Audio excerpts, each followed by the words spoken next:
Welcome to another edition of the Story Behind the Car, and this is a 1972 Buick Riviera. As you can see, it's got a 455 four-barrel. This car is amazing. So Buick made this Riviera with the boat tail, 71, 72, and 73. Dual horns. Those Buick horns sound so beautiful as well. And this is just an amazing example. Look how plush that interior is.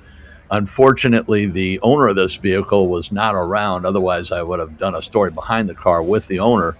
But just a amazing example. There's the famous boat tail, and what a unique design. Billy Mitchell was with Buick. Well, he was with GM, and he was behind the design of this. And you can see it goes all the way back into the bumper. Just a great looking car. And I don't know the amount of the numbers that they made.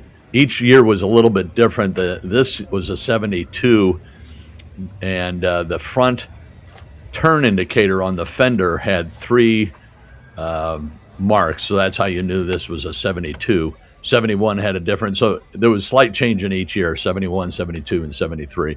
Look at those plush seats, though. Just like your couch, you just melt right into it.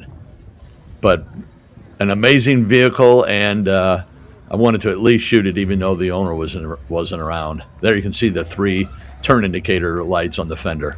Thanks again for watching.